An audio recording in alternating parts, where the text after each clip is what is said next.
Hi everyone, this is Eric, and welcome to another episode of Oh, Go On Then, You're Amongst Friends.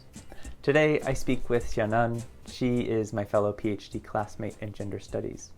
She's based in London, while for now I'm based here in Seattle. Our conversation is very wide-ranging. We talk about KFC, her 6th birthday, going to the zoo, pet fish, but really she wastes no time with the first question, red or blue, and discusses Marxist feminist thought. I think it's really helpful for me and deepens my understanding. She draws on her family experience and history to describe her worldview at the moment. We hear throughout the conversation about her watching Friends as a way to learn English, but then also how performing in Shakespeare's Richard III as Richard III, how that helped her perfect her pronunciation and speaking English. Really, a beautiful part of the conversation draws on that early discussion of Marxist feminism, and it comes full circle with question 11 at minute 49, where she talks about how do we deal and make sense with witnessing violence, and how understanding Marxism allowed her to have empathy for her father and understanding who he is. And really, how do we make sense of witnessing violence? Schools don't teach us how to deal with these things, and so what do we do when pain accumulates in our little bodies? I really find our conversation fascinating and helpful. The last question that she has for me is about my ethnographic fieldwork in Jordan, where I interviewed humanitarians. And she asks about an unforgettable corner, a space, and how that relates to my fieldwork. I really had a great time with her. The conversation lasted for well over an hour, and it's grounded in many personal stories that I think help us reflect on who we are and how we live together. So, without further ado, I introduce you to Xianan. Hi everybody, this is Eric. Welcome to another episode of Oh, Go On Then, You're Amongst Friends. And here, I'm here to introduce you with my friend, Xianan. Hi Xianan, how are you? Hi Eric, I'm good. How are you? So good. Thanks for taking the time for this lovely interview. There are 15 questions, and as always, the 16th is for me. So the first question for you is red or blue? Oh, oh. No one asked me red or blue. Everyone asked me pink or blue as a feminist test. I'd Ooh. say red for revolution. All right. Tell me about, well, first go on to that feminist test. People have actually asked you pink or blue for a feminist test. Yeah, to text, friends joke with you to see if you're a real feminist or not, right? If you actually love pink stuff, because to take it for granted, feminists are not supposed to love pink stuff. Yeah. So if you say blue, does that mean that you're a real feminist? Out of these two choices, pink or blue, I would choose blue. Yeah. Now, do you feel, here's the thing, is that do you feel that, what if you actually did like pink, but that would mean that you would not be a good feminist? So do you choose blue out of necessity in that context? Mm, I think I chose blue out of honesty. Like I generally don't like pink color. I don't think it fits my skin tone. But a lot of my Uh-huh. Chinese friends actually love pink, and I adore them. I mean, I have no issues with people who love pink. Now go back to the Red for Revolution. Tell me about Red for Revolution. That's quite a strong phrase. I like it. Well, you know that I'm Chinese, right? I was born and raised in China. I was Mm-mm. trained I was trained in political science. But I never realized that even though Marxism is sort of like, I think for a lot of Westerners, everyone in China is a Marxist in that way because it's a socialist country. So I guess I always have this thing for nostalgia for socialism and Marxism, but I never got trained like systematically and really seriously about Marxism. Mm. But only until quite recently I realized that I'm actually a big fan of Marxism. So I started learning like political economy under like Marxism, and then Black Lives Matter, right? And then we started talking about revolutions back in the Mm. 1960s in the United States. Yeah. So I think I got more and more into revolutions during these days, really. I see. Now, I know about this much about Marx. If you could give a 30-second to 45-second uh, lay of the land of Marx, I mean, if you could give like a lay of the land of like Marx in 30 to maybe 1 minute about Marx to educate me. I mean, I'm a student, you're a professor, you have students, you teach at universities. So it doesn't need to be too in depth. I mean, not to put you on the spot, that's not part of the interview, but I feel that you are one of my friends that knows most about Marx. Okay. I think Marxism really focuses on the structure of capitalism, right? That's the strength of Marxism. And it's sort of, and under Marxism, there are various, lot of schools to unpack how capitalism works. And Yeah. then people also disagree and agree with each other all the time to an extent, some of them agree that we need capitalism, we just need a better capitalism. Or Mm. some of them think that, holy shit, we don't need capitalism, we need revolutionize it and have a better structure of the world. And possibly that would be socialism. Or Mm. there might be another positivity, possibility, which we don't know yet. Mm. For me, I am quite interested in Marxist feminism, which is more like narrowing down to reproduction in capitalist like structure, which really looks like women's role in domestic affairs, undertaking reproductive duties, and how that influence the working or the organizing of capitalism as a whole. Yeah. So where women fit in within their reproductive duty, where they fit in with capitalism in terms of like mercantile and selling things, or in what sense where women's reproductive mechanism fits in with that? Just give you a very simple example, right? So for working class people, usually in today's world, a lot of times, a lot of societies are arranged in this gender division of labor, right? So Yeah. men usually are the providers of the family.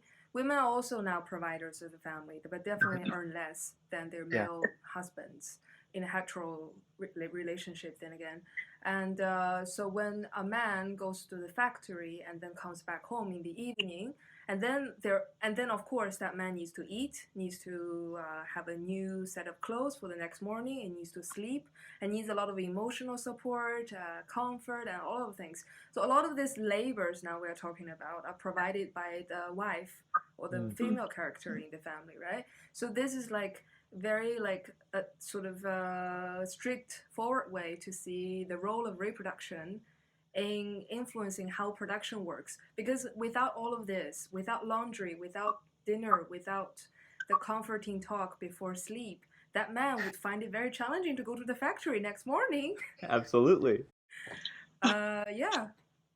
So that phrase reproduction in and of itself is typically tied with producing children, but this is reproduction of like rhythms of life, of doing like doing laundry, of making dinner, like that type of reproduction. So the word itself is expanded. Is that how you read it? Yeah, I guess according to Marx and many other Marxists, reproduction is defined as sort of, I don't know the English word. So you have the production, Yeah, which is happening, like strictly speaking, in the factories, right? And then you have the reproduction. So everything else I beyond see. production is reproduction that supports or facilitates the production, Mm, organizing.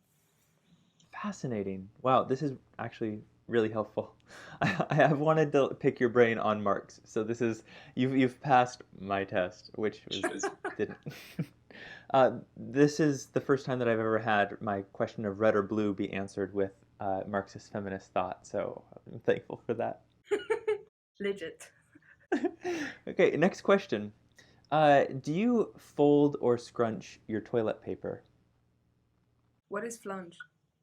Scrunch, like to scrunch it, like oh, I just spilled my coffee. To like fold your toilet paper or to scrunch it like this. I fold it. You fold it. Yeah, Have you always folded it? I think so. What about you? Can I? I no, I fold. I definitely fold. Mm. It's I don't know. It just kind of came naturally for me. I used to scrunch as a kid, but then I don't know. Got bored. Thought what else can I do with this? I mean, from time to time, I also check my health well-being, Yeah, it's helpful. right? I So agree. yeah, so I You want to fold skip? for that purpose. Okay, we'll move on. Next question. Okay. Uh, big spoon or little spoon? Uh, big spoon. Yeah. Yeah, but I use big spoon for food, small spoon for tea. Ooh. Now, what do you mean for tea? Are you using tea bags or loose leaf tea? I mean, most of the time I use loose tea leaves. But Yeah. when you have the English breakfast tea, Yeah. you would have milk with it, so you have to stir it and mix it up. So that's when I use small spoons. Yeah, I get that. Mm. Okay. Just a second. I just spilled my coffee. I gotta. Okay. Next question. Next question is Shannon. What makes you laugh? Makes me laugh. Yeah. A lot of things makes me laugh. I'm a very easy laughing person. I laugh at so so when I don't do academic stuff, I like to watch very silly Chinese TV shows in 1990s. Really? Yeah, Are, are what are they like? like in the 1990s, TV shows are very like politically ironic, and they really reflect how people think about politics at that in the 1990s, that decade. I mean, I find it quite interesting because when I was watching them in the 1990s, I was like a very young person, so I was Hmm. laughing at it, not necessarily thinking about it. But when I now watch it, I feel like there was a lot of politics in it. So I find it also quite interesting to look back at this Hmm. media production in my childhood. What else makes me laugh? Good jokes make me laugh. Um, yeah, I don't know what else makes me laugh. Um, Now, those TV shows that you watch now, you see it from like a different lens. I mean, from being an older person to being younger, and also living abroad and all those different things. But are there still like the quintessential jokes that are very Chinese that make you appreciate um, yes, the TV show and China a little bit? they are definitely. Yeah, that's a good question, Eric. Because I really find it difficult to, for example, so I started watching Friends when I was in Mm. university. So that's almost 10 years ago. Uh, and Friends is basically was the first American TV shows I ever watched in my life. So that was like Friends meant a lot to people in my generation. Like we Says it. watch it many times to learn English. Hmm. Yeah. So in a way that killed the funny parts of the TV show because your purpose was not to actually enjoy the show, but to learn the phrases and expressions in American English. Yeah. Which is sort of counterproductive. I don't think the producer of Friends would ever thought this bunch of Chinese students watching Friends in China like that. But when I was actually watching Friends, uh, like Friends was like produced with this fake laugh all the time. Like they have like Hmm. a fake laugh Yeah. inserting to the show all the time, right? Hmm. I find it very difficult to laugh with that fake laugh at the same time because a lot of times I also couldn't understand what was going on. Like but luckily Friends was a very like a physically exaggerated show, so I could laugh with the show because the turkey on the head or Yeah. be stupid playing guitar, like saying stupid stuff. But a lot of like American jokes, I couldn't really get it when I was watching it, to be honest. I still can't get all of them now. Yeah, that's interesting because they might say something and then the laughter would play, but then you might not be laughing at the same time. And what? Did you ever rewind it? Yeah, I'm gonna rewind it and take notes of it, and I'm gonna rewind it and take notes of it, and then make sure that I remember this. So next time when I hear it, I'm gonna laugh too, and I can use it in my TOEFL or IELTS test in the future. So yeah, that was hilarious, to be honest. No, were there any specific phrases that you picked, like maybe like one example that you would pick up from friends that you thought, oh, a lot of Americans must use this phrase? I just remember Americans like to use amazing. Like amazing, like a lot. Because in my university we had this English teacher who is from the UK. Mm. Since I watched so many Friends shows, so in the English class I often said amazing, and she once commented at me like, "Stop saying that. That's American English." Like it's like okay, I don't know. And I remember Chandler's. Chandler has an ex-wife. What is her name? Jessica or something. And she always had very loud, "Oh my God!" I still remember that. Like every time in London on the bus, if I hear people saying "Oh my God," and that reminds me of American English saying "Oh my God." Like very like jolly, very exaggerated, very emotional. Like feels like your whole body is "Oh my Godding," you know, like. Yeah, that might be my stereotype of Americans. I'm sure not Americans are like that. My initial reaction was that that is an amazing analysis, but then I thought, oh my gosh, I just used the word amazing. So. Oh my God. Next question. What is your first happy childhood memory?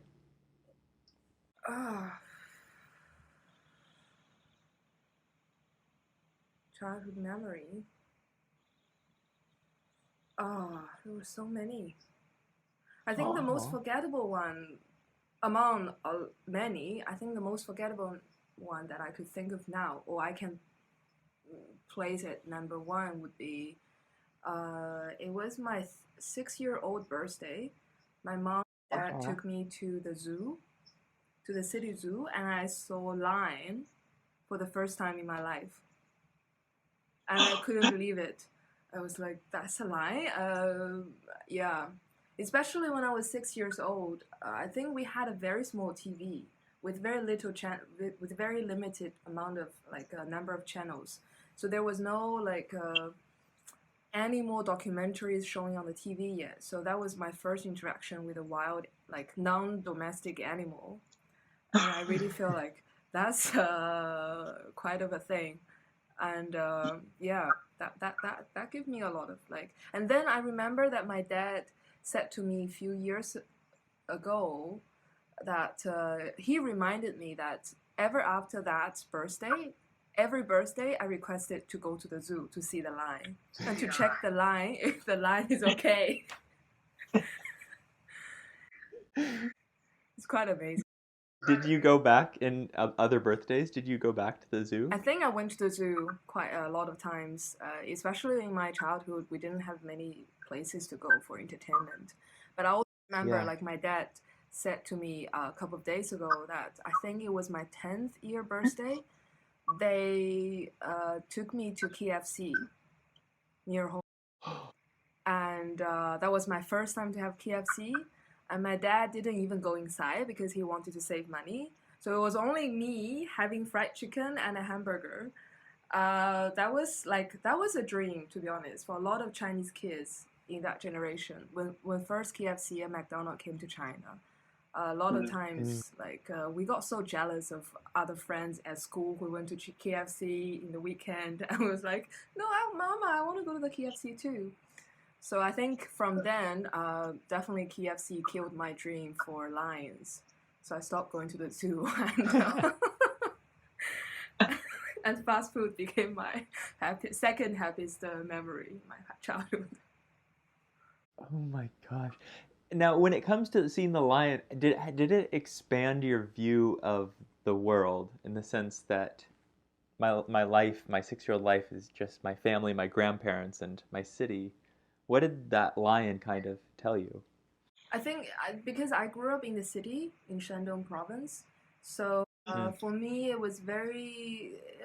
I didn't have any recall of me interacting with any animals, to be honest. And mm, since we lived in a very small apartment, we didn't have a pet. Had a mm. pet. So because it's very crowded already for three of us to live in that apartment, so my mom was like, no other animal allowed in this apartment. I remember I had like this little things for frogs.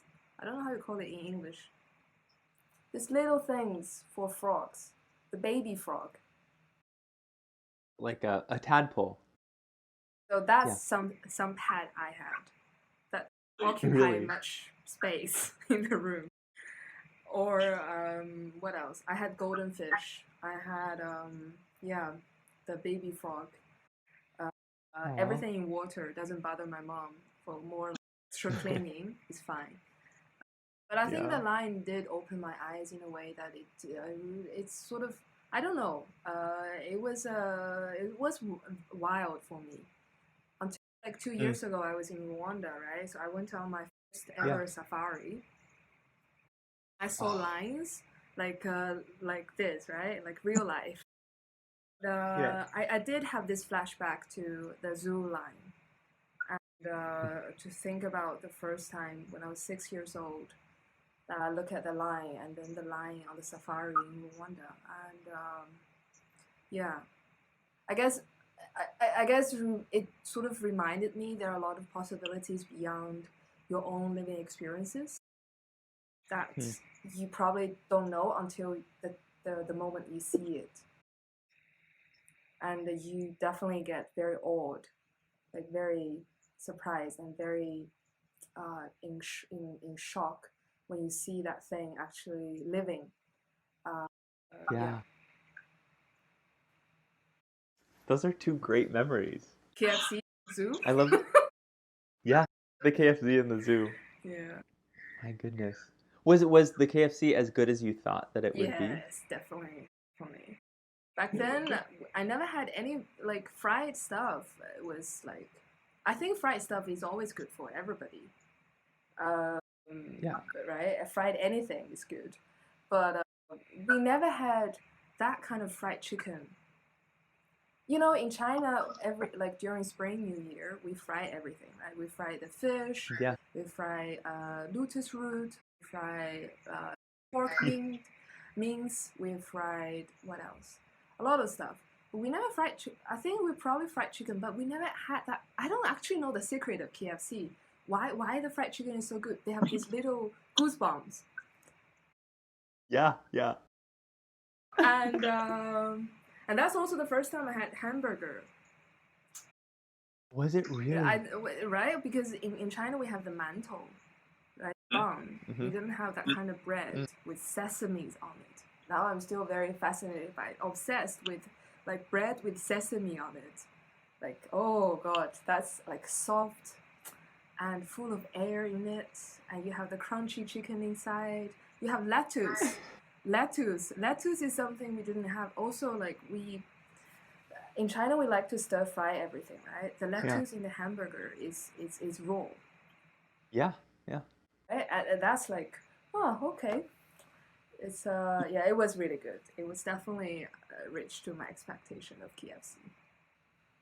Do you know, so when I was younger, my grandparents, they owned different KFCs. And so on Sundays, we would go and we would have like KFC, like a bucket, and then we'd get the mashed potatoes. Super good. And like there's one, I don't remember many photos being up in my grandparents' house, just of family. Besides, there was one specific photo. It was maybe like a 5 by 7, and it was them standing next to Colonel Sanders, and they had met him, and he had his white little suit on and his black tie, and I remember thinking, oh my gosh, my grandparents are the coolest. But I don't remember any other photo besides that one that they had. Yeah. Right. So when we used to have cameras, we also had pictures with the KFC, that old man. Yeah. Yeah. Anyways. Okay, next question. Now this is kind of like a more abstract question. It's two parts. The first is, does the universe know you exist? And then, if so, what does it think about you? So the universe could be like a god, a goddess. So like, does the universe know you exist? Yeah, so and it could be anything or not.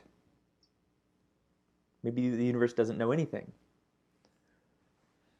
I definitely think, are you asking if there is a supernatural power beyond us? Sure. Yeah. Yeah. I would agree with that. Like, I would think there is a supernatural power beyond us. There is some form of existence that we human beings have not discovered yet, but they do exist somewhere in some forms. Hmm. Yeah, and I do think there's some kind of thing up in the sky or somewhere in the trees. They know everything about everything, including me. This little small creature sitting here, like they know what I'm doing. Like Totoro. Have you watched the film? The Japanese film No. Totoro? No. The fat, like a cat, but not like a cat, like a cat bear. No. Should I watch it? Is it animation? I imagine it's animation. His animation is pretty cool. I have this feeling that I think a lot of trees have this spirituality. Like they must have some sort of way of organizing themselves and communicating with each other in that sense. Yeah. That's amazing. So if That's amazing. I didn't even realize that I said it. Oh my gosh, I'm American, super American. So if the universe or the supernatural entities know that you exist, what do you think they think about you? Do they have an opinion about you? Do they not have an opinion? Do they like you? Do they not like you? Are they What do they think about you? I don't know. Never thought about that. And now if I have to think about it, I think they would probably think more. I think they would have a more open-minded mind because they know everything and then they know everyone. So they wouldn't necessarily judge us as we would judge each other. Mm. Because I think among human beings, we always have this sense of insecurity, no matter what. Mm. And I think that's why we often judge each other either quite harshly or kindly, but we do have that tendency to judge each other, no matter what. But I think if you know everything, if you know like the tree, for example, if you know like this is what is going to happen, then you would have a more open-minded approach to it, and you wouldn't really be too hasty or too insecure about things around you. I don't know. I get that. That's a really beautiful way to see it. I feel as if like humans are quite short-sighted in things. Like our emotions are up and down in judging this is good, this is bad. Whereas if you know everything and you're more long-term or long-sighted, like far-sighted, I should say, then you'd be more willing to accept things. Yeah, I think so. Like this weekend, we went to the Kew Garden in London, and we saw this pine tree, which is 200 years old. And right, so this is this is sort of answering your question. Do you think there is a thing that knows about me? Probably there is. For example, that tree, because that tree is older than me. That tree encompasses 4 generations of a human being, right? 200 years, yeah. Yeah. So it probably there must be trees older than that tree too. So Yes. I think a lot of trees actually know the world better than us, but they just don't tell us. Ah, you're right. Wow. What a wonderful, yeah, what a wonderful answer. Very thoughtful. Thank you. The next question is, what is a cause or group of people that you want to make life a little bit better for?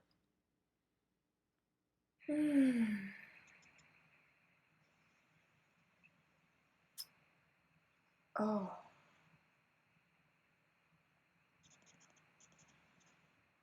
I want to. So when you ask me that question, I want to be a little. I want it to be a little bit pretentious to say the marginalized groups of people, but if I have to be honest with you, I actually think about my mom.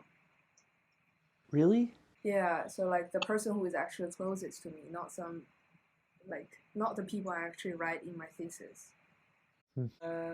Yeah, I guess there's a lot of um, there's I think there like I sort of growing up witnessing this kind of structural violence or oppression upon my mom, either from patriarchy or from like society stereotypes or from um, economic transformation in China on my mom. Then my mom got unemployed when I was quite young. Okay. And then the one child policy imposed on my mom. Yeah. And a lot of things, like I think I grew up seeing all of this happening to my mom, but she's such a strong character. Like, yeah, she rarely complained any of this to me, but I could tell, like, but I guess a lot of women in her generation experience quite similarly. So in a way, they're also a collective.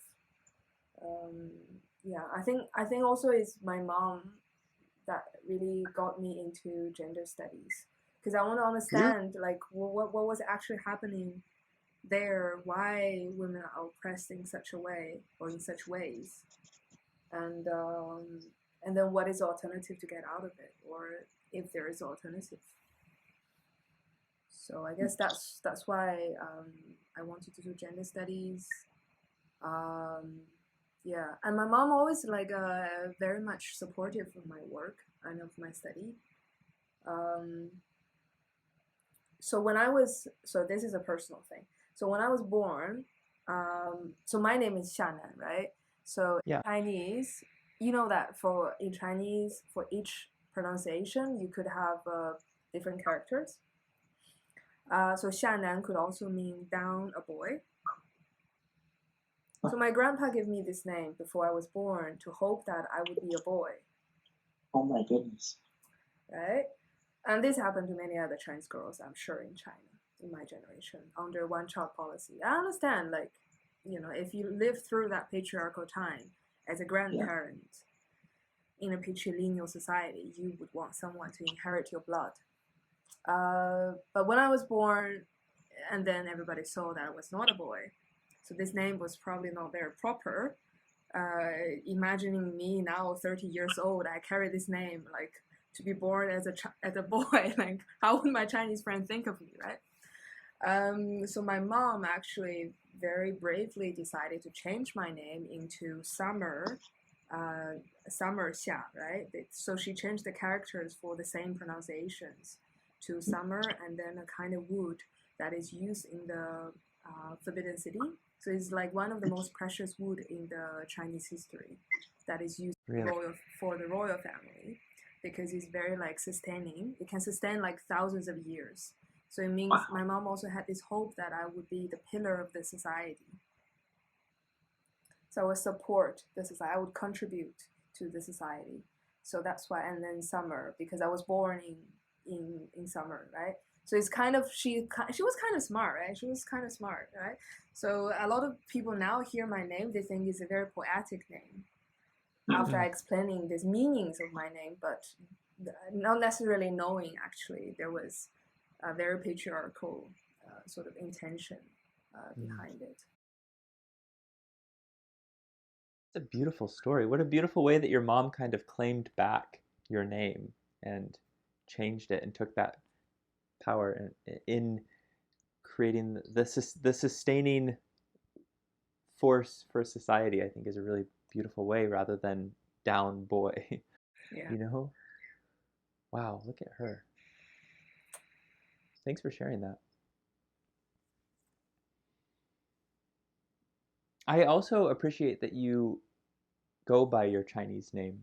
You know, I think that um, going by Xianan, I mean, most of the time I try to say it properly, but I really just appreciated that that's how you, yeah, have not gone by your previous English name that you were using. So Thank you. that's great. Next question. This is number 8. What are 2 positive adjectives that you would use to describe yourself, or 2 positive words to describe yourself? I think I'm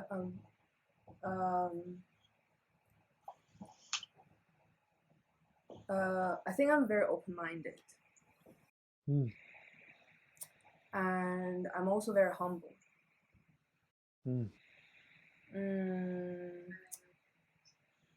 Yeah, I guess I think humble is sort of like it's probably is a, I don't know if I can say this or I can claim this, but I think humbleness is an inherent Chinese, Chinese culture, right? Especially for girls, that you were trained, you were educated to be humble, you were educated to be shy to some extent in the public space. But I do see the value of the humble, especially um, in recent, especially like I mean, I don't want to brag about myself, but I think, recently there was this debate about J.K. Rowling's Twitter about transgender people, Yes. and then the woman. I find it quite bizarre, but as a non-transgender person, as a person who doesn't have any transgender friends, to be honest, for me, I don't think I'm in any of my position to actually make any comments about transgender people or how J.K. Rowling should or should not, like normatively, write about transgender people. For me, I think that we have to be humble. We have to listen rather than speaking. Mm. And yeah, and I think I'm also open-minded. I think that open-mindedness really led me to gender studies, because I think there were so many stereotypes about women, about sexually minority in China, around the world. But I always see it as I'm always curious to understand those stereotypes rather than assume that those stereotypes are the right ones to believe. So I guess I'm always like open-minded to learn if people are willing to tell me if this is right or this is wrong, or I don't think this is a cool thing to say. So in that sense, I think, yeah, those are the 2 things I would say that are positive 2 things for me. Yeah, they're so interlinked. They go hand in hand. I mean, to have that openness, you need to have a humbleness to approach new people groups and new situations. When did you notice that you were open-minded? When did you notice that you wanted to challenge that? I noticed it when my first, so I had this amazing friend, and I really, really like admire her. Like she was like a example that I always like look up to. Like I want to be her, right? Like she's academically very like doing the best in my grade, and she's also very, very generous person. And so I tended, like I tried all my best to be her friend, right, when I was in high school. And I think she was nice. Like she became my friend. Right? And we sort of went to the same university, and she went to the United States. She went to Seattle actually to do her master degree, and then further now she's doing her PhD in Seattle. Is she? Yeah, she and a few years ago, she was the first person who said to me that she might be in love with a woman. Really? And she said that you're the only person probably I can share this with. But I know that I'm not the only friend that she has. Probably I'm not even the best friend she has, to be honest. I know that because she has a lot of smart friends, right? Smart. Yeah. So I was like, so why did you share this with me, right? Because I'm not the smartest. I'm also not your closest friend. But then she said it to me that she might be in love with a woman. She doesn't know what to do. She doesn't know like to take her out or how to ask her out. I mean, to be honest, I wouldn't know that neither because I didn't have that experience. So I think that was a wasted energy to talk to me. But I still appreciate that kind of, that friendship or how much she trusted me to share this very intimate part of her life. And I think I sort of watched her through this journey. Now she's more confident in dealing with this kind of relationship with other women that she met in her life. I'm generally very, very happy for her that she's more like comfortable with this relationship things. I think that's the moment I realized I'm probably an open-minded person. Otherwise, and then I got more and more friends they told me that they were like homosexual, and I started to think, like why do you want to tell me about?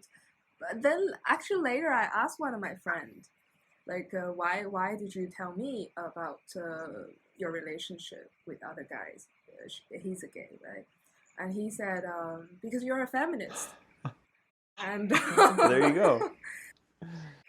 Yeah, that's also I think the moment I started to realize that I am a feminist, because I didn't know I was a feminist. I only knew that I was very much interested in women's issues, gender equality. I did not necessarily link myself with feminists as a community. That's the time that I started to identify myself as a feminist, and started to get more friends who are like also self-claimed as feminists. I think that's along the way. Wow, that's an amazing story. I really do feel like, yeah, you're unbelievably open and easy to talk to and receptive to stories, and you just kind of allow them to just be there, and you're present in our conversations as well. So next question is what is a moment where you thought that life was going to end, but then it continued? Like you thought, oh my gosh, life's not going to continue, and then the next day you woke up and everything was fine. Or not fine, but it continued. So when you asked me the question, the first part, I was thinking about my ex-boyfriend falling off a cliff. You then said that next morning I wake up. So that was not that long like to think about. That was actually 1 second thing. Yeah, if that counts. It 100% counts. So it was my second boyfriend when I was in university doing my bachelor in Wuhan, and we went to this Yichang National Park near the Three Gorges. Yeah. Sanxiada, Three Gorges Dam. There was a national park there. It was kind of primitive. Okay. It was not that developed as you would go to national park in Jiuzhaicun or Taishan, those stuff. Yeah. So, but then we were students and we were very poor. So we decided to avoid the ticket. And so we did it. We did avoid the ticket. And we find a random person in the village to guide us to the park. Because that was like 10 yuan, like 10 块钱, compared with 200 yuan. It's like, yes, let's do it. I mean, I was 19. And so we went to the park and then we saw a gate. A very tiny gate, actually, to be honest. A gate like a normal gate, like your gate now. But established on a cliff. So either you open the gate and you go through the gate, or you have to go like this, but this is the cliff. So the villager, which was our pseudo guard, went through like the cliff very swiftly, like, And then leaving me and my ex-boyfriend like, okay, we could probably do it too. So my ex-boyfriend did it, and he fell. And he was clinging to this, I don't know, that vegetable, I don't know, how do we A call it in vine? English? Like a vine? Yeah, a vine. Yeah. Yes. And then I was on this side of the gate. I was like, what is happening here? And I didn't know what to do. My mind went blank. So the villager was very calm, of course. I'm sure now when I think about it, I'm sure he saw this thing many, many times. He still agreed to guide us. So he pulled the vine. So my ex-boyfriend finally was rescued somehow. I didn't know, actually now when I think about it, I really didn't have any memory about how he was rescued to that cliff. All I remember the moment he fell, and then he climbed to the vine. Oh my gosh. That was the moment that I thought that was the end of the world. I don't necessarily know what to do with this boy here. Yeah, I think that was the end of the world for me. Yeah. Yeah, it definitely sounds like it. Did you end up then just going around the park after that and just continuing on with your day? We did. We spent the whole day there. It was a really, really good park, to be honest. Was it? It was a good park. Did you have to exit the same way? No. It's like a one-way thing. Oh, So okay. you exit from the other side of the park. I love that. Okay, now this is a little bit more of a serious question. This is 10. We'll fly through the next ones, just so you know. But this 10th one is that love and suffering are said to be our greatest teachers. And so what has each taught you? It reminded me a lot about some recent meditations I did. There was a guided meditation, Yeah. and it asks you to think about a moment that you feel extreme pain, and just think about that pain. Think about it, and remember that feeling. And then the next practice is to ask you to think about the happiest moment that you had in your life, and just remember that moment. And I think it's very amazing practice. Your question was love and suffering Are said to be our greatest teachers.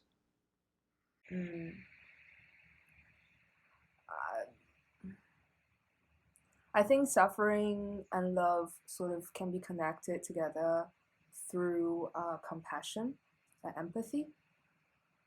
A lot of times, I think, a lot of times, during COVID-19, especially in early February in the UK, there was a lot of hate crime or hate speech towards Chinese people. True.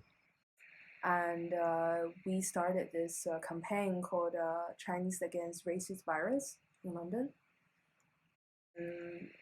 There was one debate I remember very, very clearly. I remember one of my friends on Facebook commented that racism is not only in your kitchen.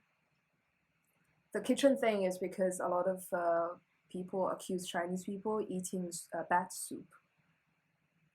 That was sort of the origin of COVID-19 virus.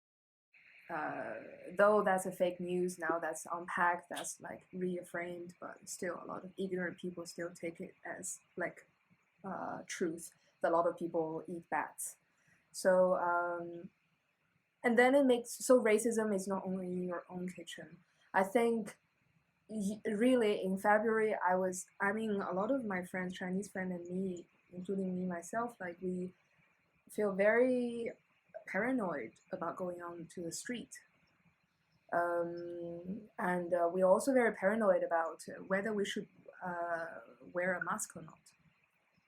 Because we wear a mask and people might attack you, but we don't wear a mask. But you don't know, if people want to attack you, people attack you, right? It doesn't really matter if you wear a mask or not.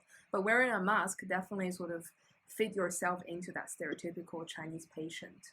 You are a COVID-19 patient, right? That's why you're wearing a mask. So a lot of us are quite concerned about racial profiling and attack in public spaces. And I think that sort of suffering generates a lot of conversation about love. That was the moment that a lot of my Chinese friends, like during the campaign, we were talking about what was happening in Palestine, which never happened in our Chinese feminist group, to be honest. Mm. And I was quite surprised, like we were talking about like Palestine, we were talking about occupation by Israeli government and why that was connected with Chinese sufferings. And then, like then Black Lives Matter happened, right? And then George Floyd happened. So from that campaign, Chinese for Racist Virus, we developed into a new campaign called Chinese for Black Lives. And I think it's really because of the suffering we had about COVID-19, racial profiling about Chinese people in Western countries that push us to have more empathy towards other marginalized groups of people. And I think that really cultivates our solidarity with Black Lives Matter because of our suffering in early February. So I guess sort of suffering and love can be sort of mutually productive or mutually generative, if that's a word. Yeah. Wow. That solidarity is something that's really beautiful. Now, remind me the name of your feminist society that you came up with, because it's my favorite one. It's called But China. But China, but China. Yeah. It's amazing, isn't it? It's beautiful. Wow. Thank you for that. Now, the next question to you is, have you ever thought you were going to die?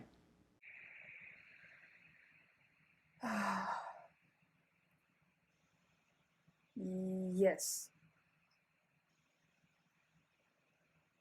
I think I never had actually this kind of physical experience of dying. Yeah. Right? But emotionally, I think when I was young, I saw a lot of times when my father abused my mom. Yeah. Physically. Yeah. And I was the only child in the family, right? Because of one-child policy. So a lot of times I didn't know how to understand what was happening in front of my eyes. I couldn't make sense of the violence. Mm-hmm. Like I couldn't understand why this violence happened towards my mom, why my mom was in agony and in pain, why she didn't leave my dad, why she chose to stay in the family, and why my dad was so angry all the time. Mm. So a lot of times I have two cousins, but those cousins are really like 10 years older than me. So I couldn't really, and we are not that close. Mm. So I didn't have that opportunity. So many nights I think I cried to myself thinking that this is the end of the world. Like I'm going to die because I don't know. I don't understand why this is happening. And I have nowhere to understand it because schools don't teach you about this. No. And as a child, you think that you're dying because this is so much pain accumulated in such a small, tiny body that you have nowhere to, I don't know, to spread it or to communicate with anyone. That must have been really scary as a kid. Yeah. But now I kind of understand why my dad was so angry most of the time. Most of the time, I think he was very sort of exploited because my dad is a factory worker in the railway company. So I think a lot of times he also like because now I'm like a Marxist feminism, right? It's also an irony. It's an irony because it's because of my dad's oppression on my mom and on me. So I became a feminist. I become a Marxist feminist. But now because I'm a Marxist feminist, I kind of understand my dad's agony at that time and start to empathize with him. Because I think as a factory worker, you repeat everything you do in the factory every single day. and there's no hope to change anything in your life conditions. And imagine my dad started working in the factory when he was 19 years old. He didn't have a university education. So you started, and now my dad is 56 or 57. So he has been working for like 40 years in his life, doing the same thing. And I would imagine him being like angry at some point. And then his masculinity is all twisted, is all like reshaped and reformed, and and I guess abusing my mom would be the easiest way for him to get out of that anger, get out of that dissatisfaction about life, which doesn't really legitimize his violence, but still, like I can understand him, in a way. Wow. Thank you for sharing that. What is a piece of wisdom that older Xianan would tell young girl Xianan? That, I mean, you clearly have made it through. What's like a wisdom little piece that you would tell her? I guess it would be I guess it would be remember the moment. I remember so clearly. Remember the moment that the little Shannon beat up all the boys by cycling. We had a cycling competition after school. I was the only girl having the smallest bicycle among them. And then we were like racing towards a slope. And then whoever got the fastest would be the winner of that competition. And I was the winner. But yes. So I would tell little Shannon that remember that moment and, have faith in yourself. That you have some kind of strength and power in yourself that you probably didn't know yet. Wow, that makes me want to cry. My gosh. Yeah, also I would cry too. Now, my gosh. This is question number 12. What are your thoughts on cheating in a relationship? Oh, that's bad. That's bad. That's bad. That was a pretty instant answer. That's bad. Yeah. I guess cheating is easy, but it's just so painful to tell your partner that you cheated. And it's also so painful for your partner to get over it.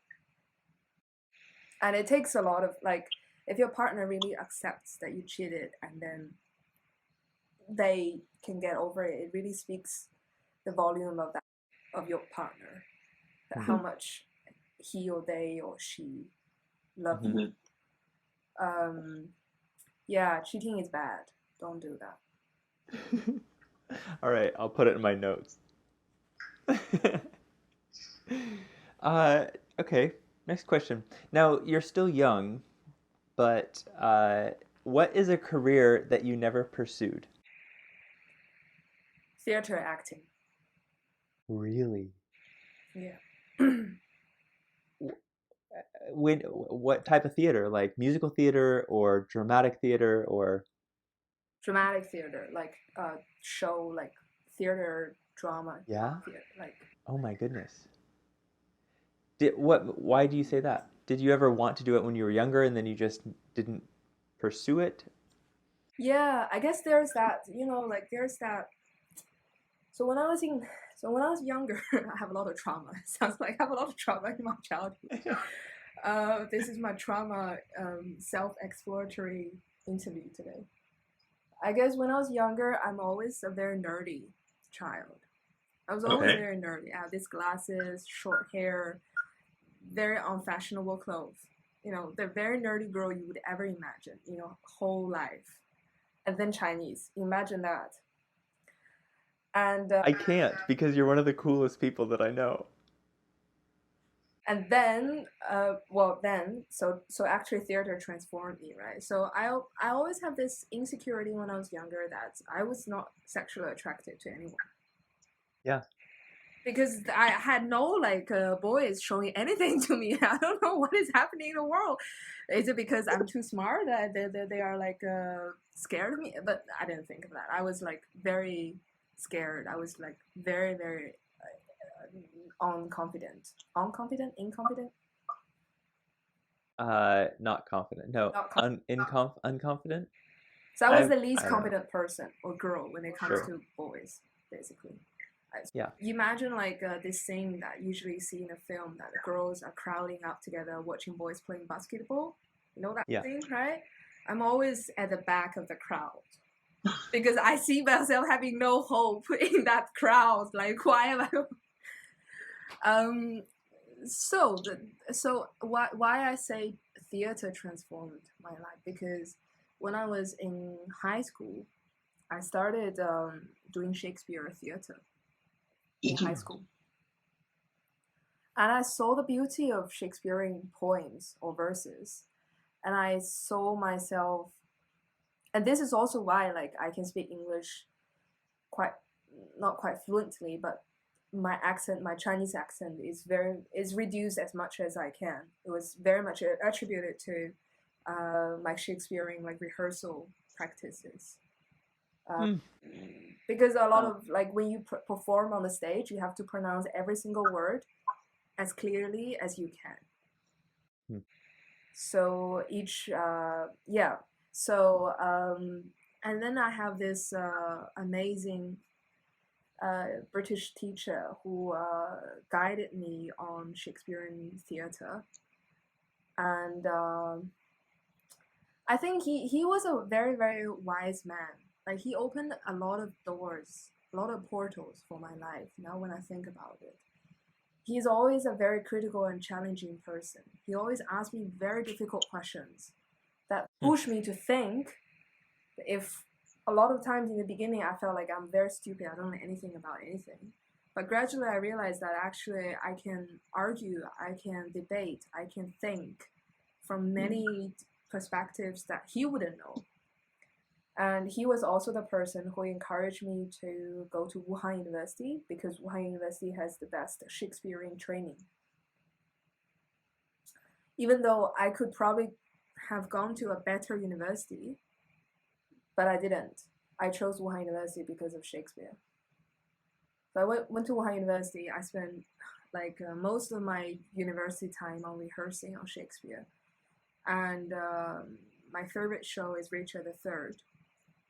And I was Richard III. You were. Yeah. So that very bloody, like, you know, like Richard, the beauty about Richard III is that he is such an ugly man. You know, he's like this, right? He cripples, he has this kind of back.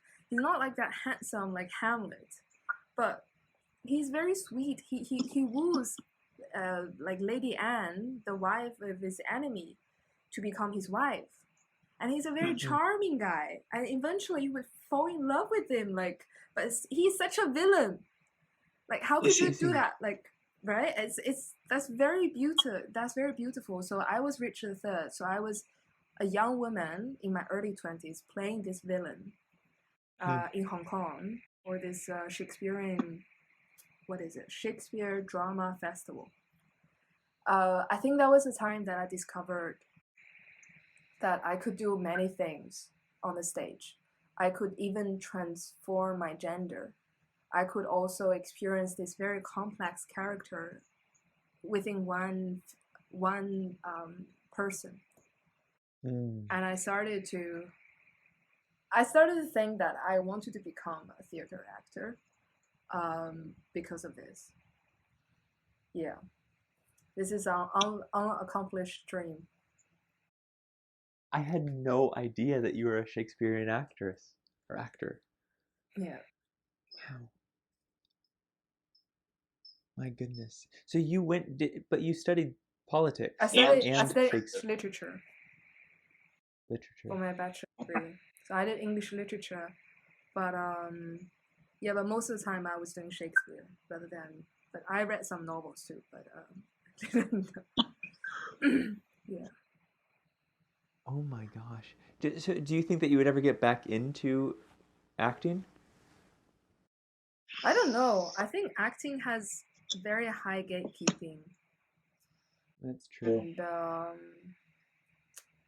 you know why I gave up on acting? It was really because it was really because it was this professor in my university told me that as a Chinese person, you will never do any better than any British peers of yours on Shakespeare studies because you're not from there.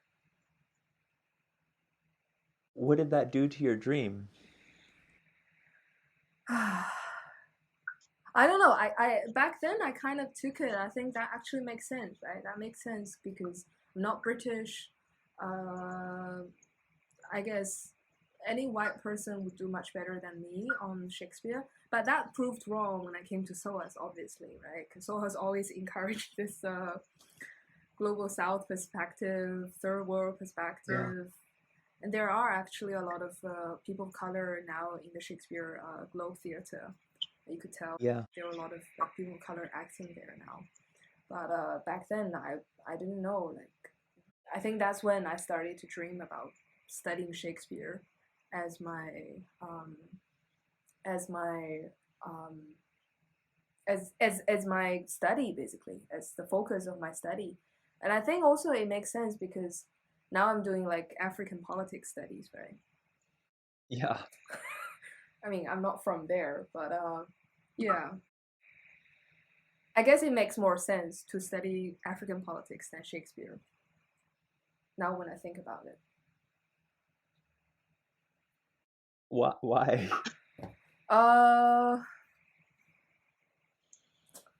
Because I don't know. I really don't know. I think you can do both. I mean, you played Richard. You upended the gender binary to Yeah. play that actor Maybe I could. or to play that role. I mean, I feel that you can clearly upend any arena that you really want and make it your own and make it natural. Honestly, being Chinese, I mean, studying African politics, you you have a place at every single arena and every single stage. Thank you, Eric. Next question. When you hear the siren of an ambulance, what's the first thought that comes to mind? I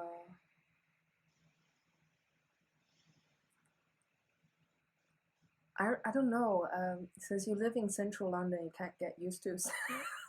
I know, but they're different. They're different than the police sirens. You know, I mean, there's the police siren that you always hear, and then they're like whoop whoop.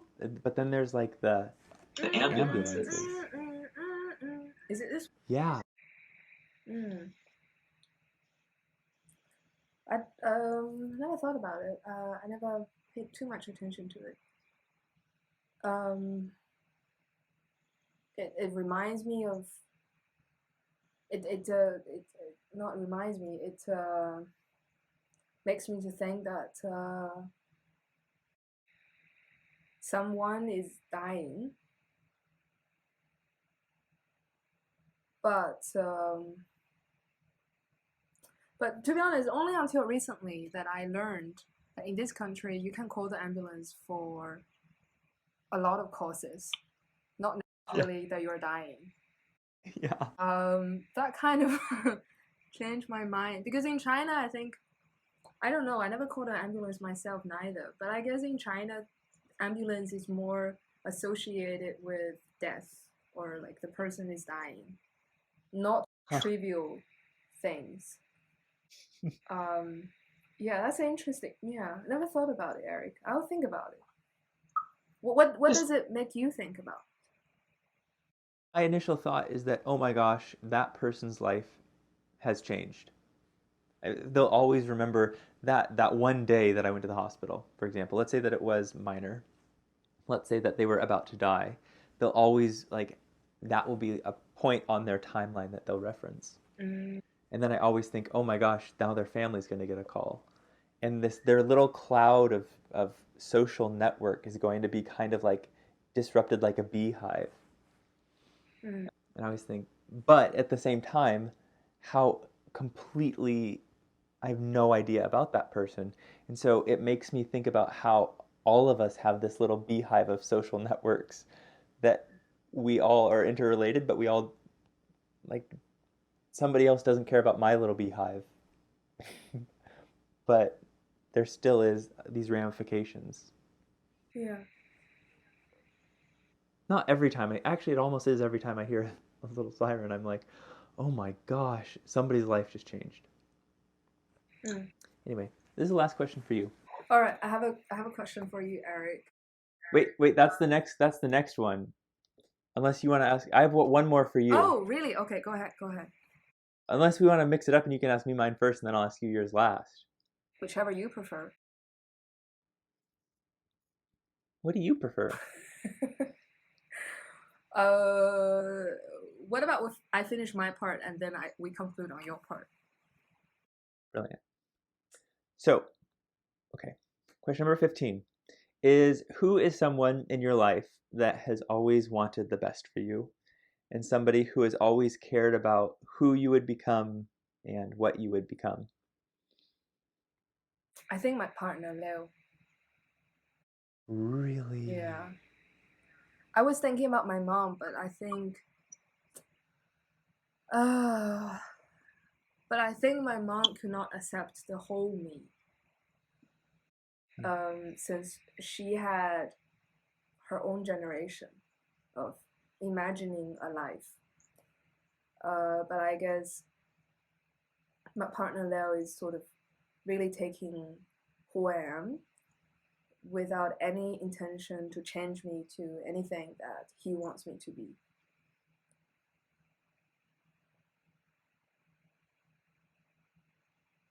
That sounds like a great sense of freedom that you have in who you are as a person.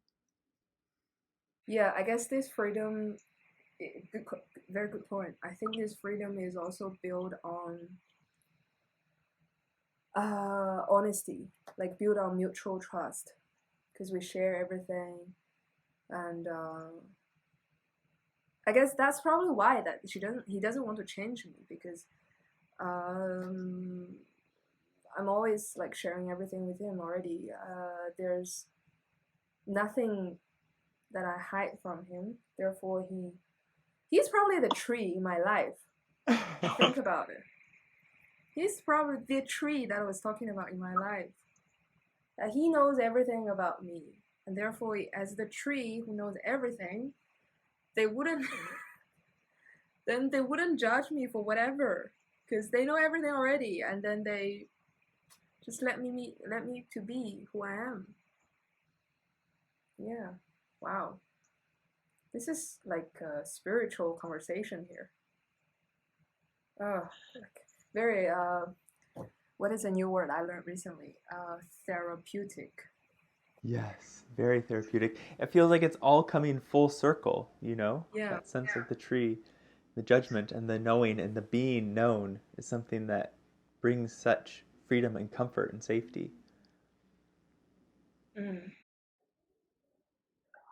Yeah. I love Leo. He's wonderful. How to do this. This is love, right? In Chinese. Is it? Why? This is love, no? Love. I don't know. Like this. It's like a little heart. Oh, I don't know. Yeah, maybe. Not sure. I love it. All right, that's my last question. All right, my turn. Oh, What? You have another question? No, that was my last question. All right. Okay, my turn. So Eric, for me, I always see you as an amazing person to start with, and that sort of abundance in yourself as an amazing person led you to be an amazing ethnographer for me. Oh, I think that's very important. To be a good ethnographer, you have to have that compassion that you have, you know. It's true. And but I'm always quite interested in your field work.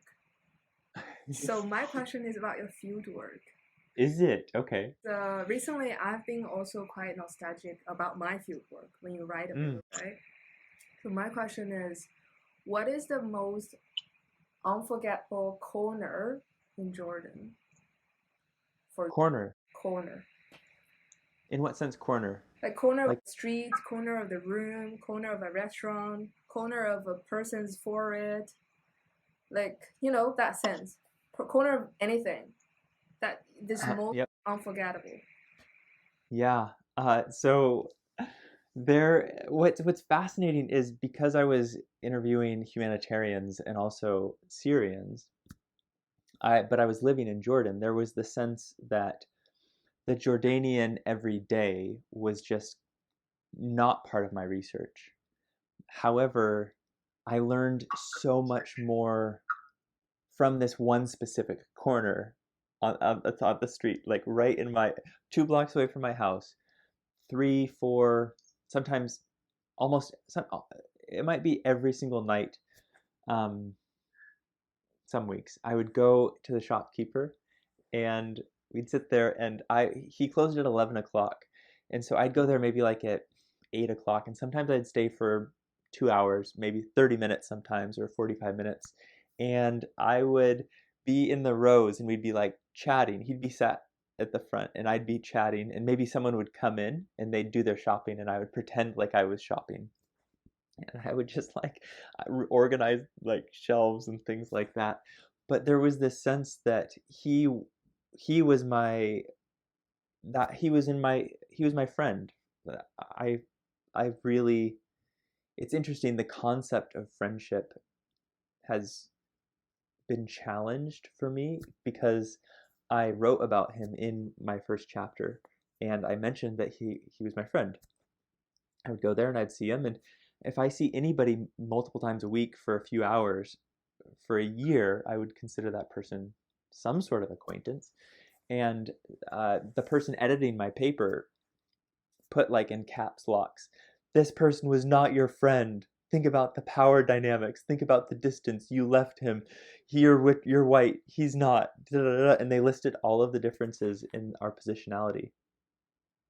And that made me, I mean, for me, for the last 10 years, I've lived, not, no, 11 years, last 11 years, I've lived in a different country every single year.